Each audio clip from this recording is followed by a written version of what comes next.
right. We're now joined by Andy Powell of Wishbone Ash. How are you, Andy?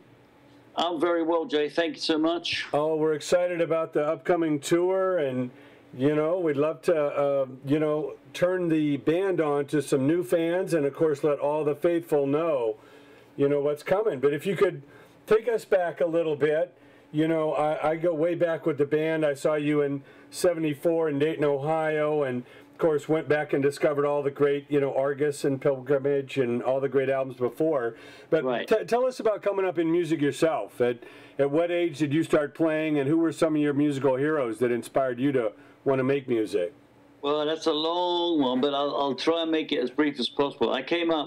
I started playing guitar when I was at age 11, and I actually started making my own instruments at home, and so I had a pretty good grounding with how guitars work by the time I was a teenager.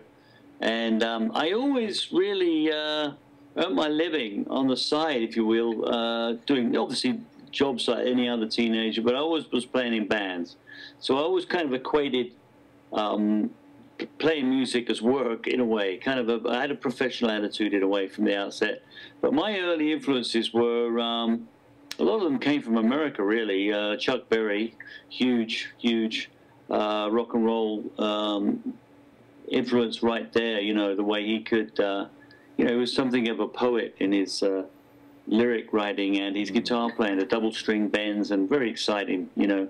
And a fusion of, if you like, rockabilly and blues. We didn't know what it was really, but I'd also, you know, I like the surf guitars. I like bands like the Ventures would be familiar in this country, but where I live right now, incidentally, being British. But sure. In Britain, you know, our big influence on the radio and so forth was a guy called Hank Marvin, who played with the Shadows. Yep. And you know, that's how we learned. We learned these little instrumental tunes, which were popular in the 50s and 60s.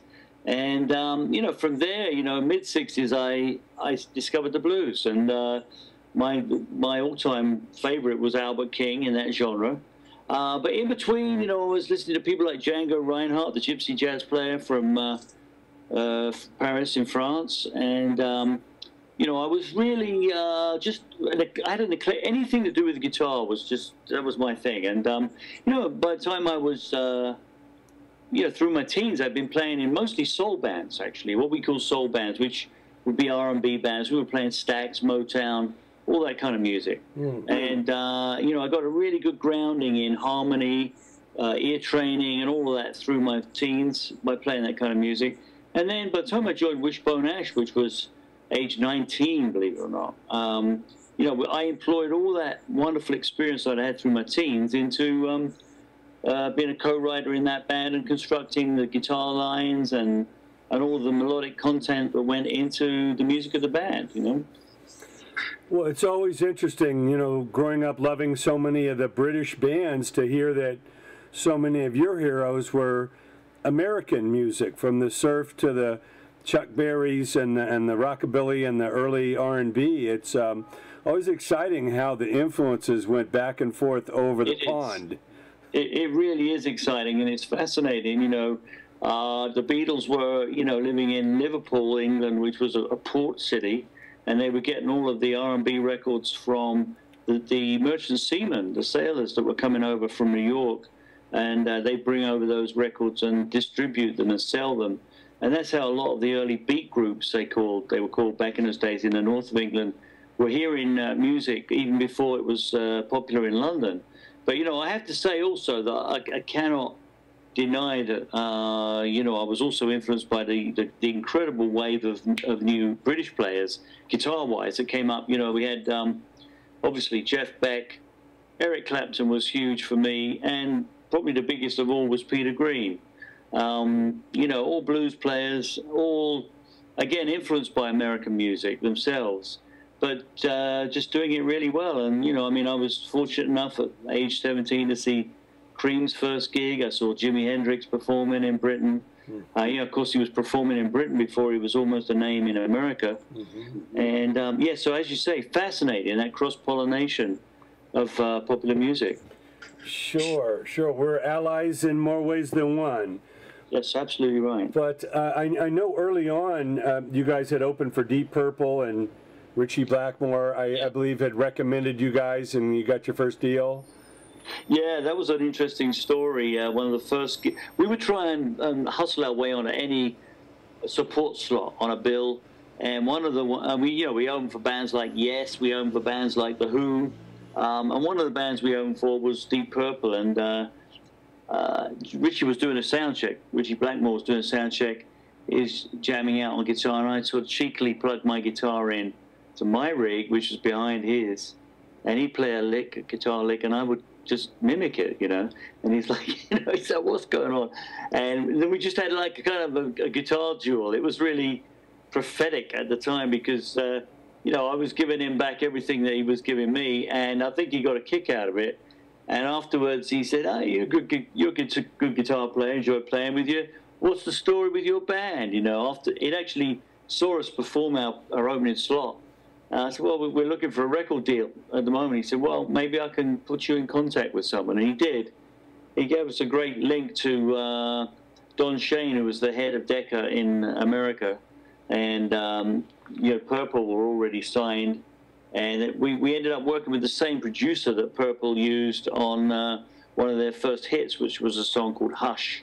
Yeah, and that, so I owe Richie a debt of gratitude there, really. He probably is not that aware of it, but it was huge for us because one of the things that was key, we already had an American manager based in London, but we signed direct to Decca in the USA, which was really fortuitous because we were able to get our music released simultaneously in countries all around the world, which I doubt would have happened if we'd have signed with the UK branch of Decca. So, you know, it gave us a worldwide profile, and it enabled us to start touring everywhere, all over the world. And I still do that to this day, and it's still due to that deal. Wow. Wow. Well, yeah. Of course, that manager was Miles Copeland, who we know, of course, from the years with the Police and so much more. And I know you have a long relationship with Miles. What was unique about Miles, obviously being an American, being based in England, but what did you learn from working with Miles? Well, even more exotic. He was an American based in England, but he was also the son of a gentleman, his father, obviously, who was one of the founders of the CIA. And so for their sins, the whole family was settled in Beirut. So he was an expatriate American, which made him even more exotic and unusual in a way, you know, because he'd gone to the American University in Beirut. And just completely, well, it was a very different upbringing. So I think that enabled him in a way to cut through a lot of the protocols needed to break a band. And that's exactly what he did. And he was a huge inspiration to us. I mean, in many ways, one could almost say he was a fifth member at the time of the band. We were his first real signing. And it enabled him to make a foundation of all the contacts that he was later to use in the music business, in setting up IRS Records, in handling REM, the Bangles, the Go-Go's, all these bands that followed the Police and us. And, you know, so, you know, Miles was intrinsic in terms of breaking the band and handling our career. Well, that's great. Talk about the twin lead guitars. Obviously, it's a landmark, you know, characteristic of your band. Of course, you know, Beck and Page had done some in the Yardbirds, but why was that important to you, and what was the evolution of having two lead guitars? Well, like I mentioned earlier, I was in soul bands, and, you know, we always had a Hammond organ, 3 horn players, and then, so coming down into a band that was really a tight 4-piece, you know, I think like a lot of bands, we wanted to create our own sound. That was very important, and every band in the early 70s did that. So that you had some really unusual sounding bands. You know, it was the beginning of progressive rock. It was the beginning of what you'd call today jam bands. Really, we were like an early jam band. And we were looking for our own sound. We were trying to do the most with the least. In other words, we had 4 players, 2 guitar players. Didn't want to just play lead and rhythm. wanted to punctuate the music with some interesting little musical tags, really, you know, and really enhance the melodic sound of the band. So we came up with this idea of using the guitars like a horn section, really. And, you know, sometimes also we'd bring the bass in. So we'd have like 3 of us going at it with these melodic lines. We take this stuff for granted now, you know, but it was quite pioneering at the time. And you're right, it was Jeff Beck and Jimmy Page, but the way we were doing it was a bit more different. We were using Celtic folk roots, English folk music. There was a little bit of English classical music was in the construction of the songs. And, you know, when we came to America, I think it was quite a fresh sound, you know. We had a very clean on-stage sound. You can probably vouch for that. You saw us back in the day. Sure. Our stage sound was arresting, you know. We'd come on stage with this song Blind Eye, and we just kick people, hit them between the eyes with this sound, you know. Using great big orange amplifiers, and very clean on-stage sound. And I think it was the sound that captured people's ears in many respects, which was, as you mentioned, you know, part and parcel of using the twin lead guitars, you know. Sure. And where did that influence or idea to kind of mix some of those Celtic or folk, you know, elements with the, you know, with the electric and all that? Where did that sound come from? Well, I was a huge fan of Fairport Convention and English folk, and I loved the way that these folkies in Britain were taking some West Coast ideas. You know, they were certainly following bands like Crosby, Stills and Nash, and Neil Young, and those folk elements. Joni Mitchell would have been a big influence, but they were also bringing in this English folk. And one band that was a huge influence on me was Fairport Convention. And Fairport, you know, very eclectic English band that took English folk harmonies and gave them this rock beat, and so that we mixed that all into the sound. So our roots really were rock and folk. Amazing. Well, I know those early albums are still a part of your set, you know, from Argus and Pilgrimage, and There's the Rub. Like I say, I was a teenager going to some of my first live shows and living in Dayton, Ohio at the time, and on There's the Rub tour, you guys came through and played. It was a remarkable show, and certainly opened me up to exploring the rest of your catalog.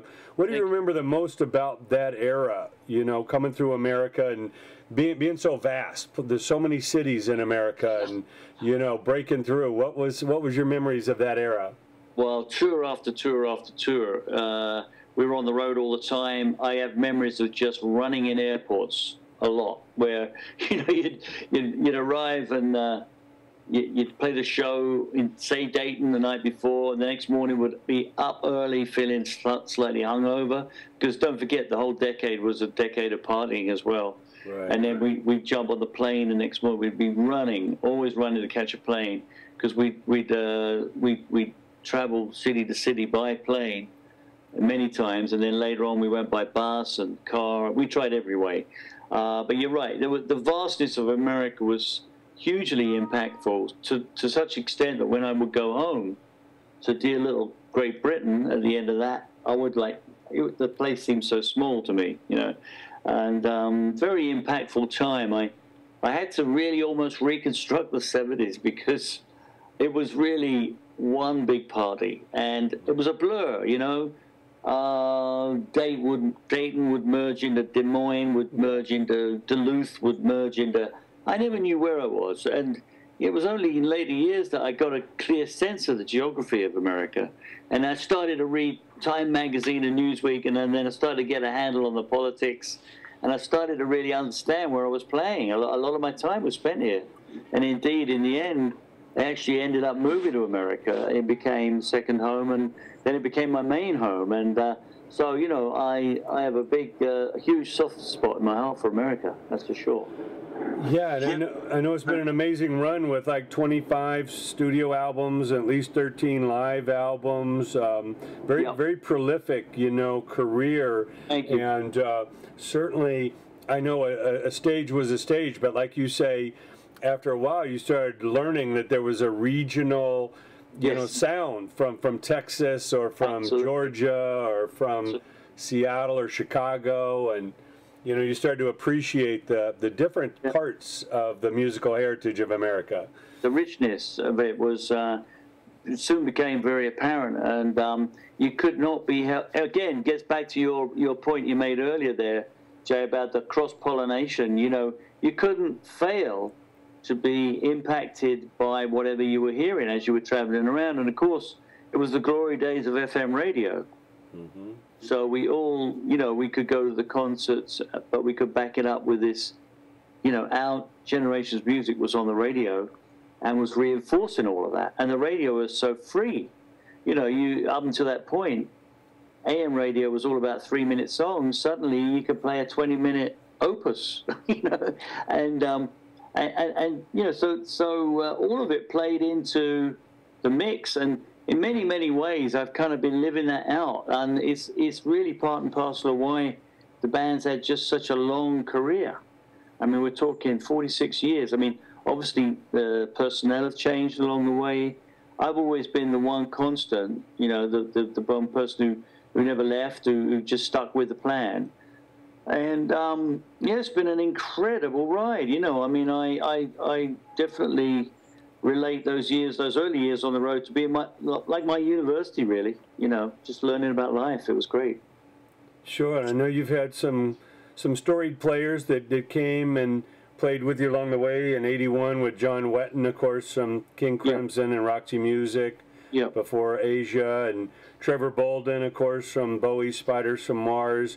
What are some of your great memories of the different collaborations and lineups over the years? Well, anyone that comes into the fold is always going to add their impact on it, and they're going to leave their mark. And those two gentlemen that you mentioned certainly did that. You know, and the band was all the richer for it.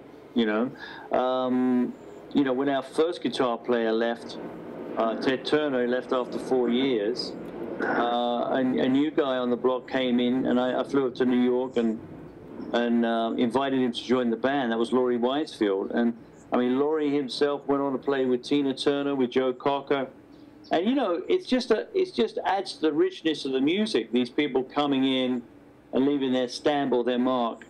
You know, certainly John Wetton was it was great playing. We never played on the road. He never came out on the road with us, but we certainly made one album, Number the Brave. It was great input, you know. Trevor, again, as you mentioned, a very, very powerful bass player. We did some amazing work with the Spiders from Mars, you know, like the Hunky Dory album. And yeah, it's just interesting to hear their stories, number one, and B, to experience their style, you know, their playing style. Really, really interesting. Yeah, I know you reunited with Miles in a way there with the '87 No Speak, the instrumental album. Yeah. Novu Calls. What was that like to kind of leave the vocals behind and just stretch out instrumentally? Well, you know, it was a freedom, you know, because you were suddenly free to push the instrumental boundaries a little bit, but not be restricted by having to write lyrics. And you know, it was again another period of freedom. And I think the band's always flowered when we've been given a mandate or a free rein, you know, to experiment a little bit. And I think that that period of time was a regeneration. There was a lot of ideas flowing, and it was creative. That's great. And I know in 2012 you had reunited for the five, you know, from the classic lineup with the Garden Party. Tell us how that all came about. Well, in point of fact, I wasn't part of that. Is that right? No, that was Martin Turner, was the original bass player. Okay. Invited people from through the years to come along and play at almost a private event, I think, in England. But I was over here touring, as I've always been, and so I wasn't part of that. But we, in turn, have also had reunions along the way. Like we had our 35th anniversary and our 40th anniversary. We had people like Laurie, who I just mentioned, Claire Hamill, who was a singer that was with the band for a period of time. came along. Mervyn Spence was a guy who was in the band during the 80s for a couple of years. He was really Glenn Hughes's replacement in trapeze back in the day. So, you know, I've had those reunions, but I wasn't involved in that one. Okay. And I know there's been the OshCon and Ash Fest, these celebrations of the band's fans and everything. Tell us about how that's evolved. Well, yeah, we've been doing fan conventions for 20 plus years. We've had them on cruise. We were one of the first bands to have conventions on cruise ships. Now it's commonplace, but we did that back in the day. We would have these conventions in America. They would be known as Ash Fests, and then in the UK, Ash Cons, and then we had also a couple in Germany, I believe, and we had one down in Florida at Club Med, and it's really something that's really more organized by the fans. But we come along there and we give the whole thing credence, and people, you know, they come along and they celebrate the band's history and the music of the band, and you know, we have tribute bands show up. It's great, you know. We have other bands playing our music, and we're just almost part of the process. And we have one coming up this October in Chesterfield, UK. And we'll have a convention there. You know, it's not just the weekend. There's also events going on around town, in pubs. Bands are playing. Solo artists are singing our songs. So it's really a cool thing. And people come from Japan, from France, Germany, America, and it's really cool for the fans because they, like with any convention, they get to hook up with people who discovered the music in countries other than their own. You know. And then a lot of friendships have been struck up because of that, you know. And I really enjoy that. I'm really proud of that kind of, you know, feeling that's generated in the fans. It's really cool. Yeah, they have a common interest in the band, but they don't know each other. So to come together and make new friends, you know, with that with common love. Yeah, they don't know each other, but in a way they totally do because they, you know, I mean, music's huge like that, really. It's I know for yourself and myself, I'm sure we can put on a song that just immediately evokes, you know, a particular year or a particular time in your life. Mm-hmm. I'm very mindful of that. I'm very mindful of the fact that people use music in that way. And so I'm happy for the fans when they organize those events almost independently. It's really, we're paying homage to them and they're paying homage to us. It's great. Fantastic, and that brings us to the latest album. Tell us all about your latest work and, you know, what we can expect and what you're most proud of on that. Well, the album Blue Horizon was recorded largely in the UK, mixed over here in New York, some of it, and yeah, really, it's our team, the current band, really flexing its muscles, song-wise.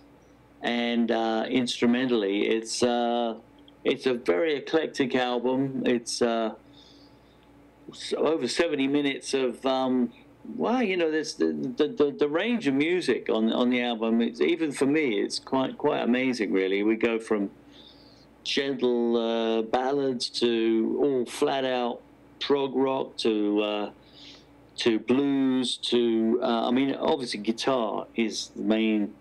I mean, there's so many guitar sounds and guitar styles and techniques. Like I say, if Wishbone Ash was to form today, I think you'd almost categorize it as a jam band, really, because we really do stretch out on this album. Mm. And, you know, the last 3 or 4 albums actually have been, the standard's been very high, and I'm really proud of the work that we're currently doing. We're in no means in a rut. We're no means not being creative. It's a totally muscular band right now. I mean, the band is very creative and very, very proactive. And over the years, obviously the music business has changed, but our love and appreciation for great songs and great musicianship never dies. What advice do you give to the young players, the young bands coming up today? Again, I know it's a different world business-wise, but to really find your own unique style or sound, or have that perseverance it takes to have a dedicated career, what do you tell them? Well, it's a vastly different music business now. You know, the music's, yeah, people make music. There's as much talent. People say there's not as much talent as there was. There is. But I say to young people, you know, because you have to really be a mini business person now as a musician, much more so. You don't have a great infrastructure of PR guys, of, you know, easy record contracts to sign. So you really have to look for different ways of presenting your music. And in so doing, you have to be true to yourself. You really got to have a passion about what you do, because that always comes across to the listener or to a business person who maybe wants to get involved with you. And so you have to have that in place, and you have to know why you're doing it, and you have to have a plan and a kind of a goal. But don't limit yourself to just playing gigs or clubs or whatever. There's many other avenues, and if you can explore them as a young musician, these can bear fruit, you know. I mean, you know, my son, for example, plays in a band that they play world music. They get involved on a cultural level doing exchanges between different countries and taking what's essentially music of the Americas to the Persian Gulf, or maybe to Portugal or something like that. You know, there's music now.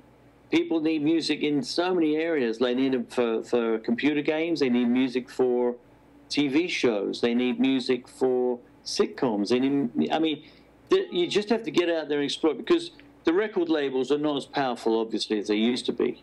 They're not the only game in town.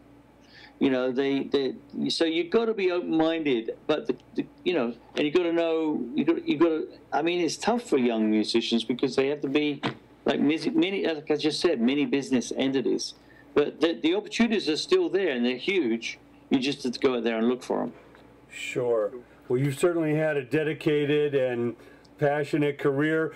Are there any special plans? About 3 years from now, you'll be celebrating the 50th anniversary, half a century of Wishbone Ash. Thinking ahead, is there any special ideas you'd love to commemorate that? Well, speaking for the band as it is right now, we have just a whole slew of things in the pipeline. We have a DVD that we're just producing, which was recorded in Paris earlier this year.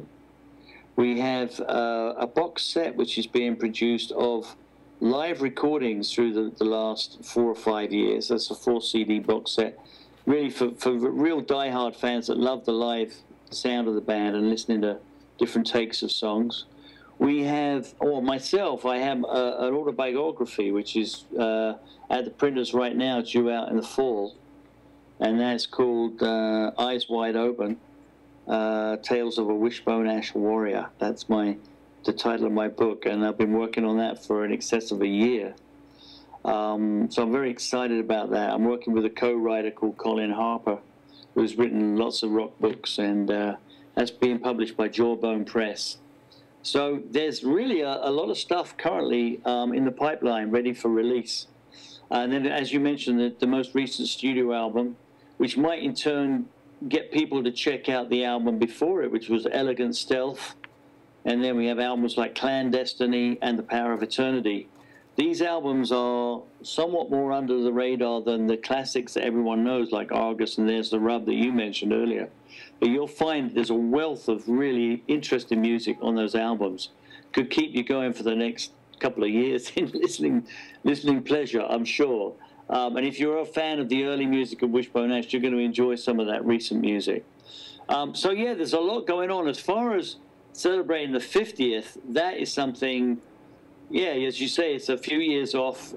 Who knows? Let's see what occurs. You know, there's rumblings and noises coming from people who used to be in the band years ago, who are coming out of the woodwork, and who knows what can occur, you know? Well, few have certainly achieved the 50-year mark, and we're behind you all the way, Andy. It's a real pleasure. Thank you so much for joining us. We can't wait for the new tour, and congratulations on a great new album. We'll keep spreading the word. Hey, listen, you're absolutely welcome, and you're right. Not many have reached that half a century in rock. Who would have thought rock music could even last so long? So, yeah, it's amazing. Thank you for that, and yeah, I enjoyed talking with you, and all the best to all the people that enjoy the music and our fans out there. Appreciate it.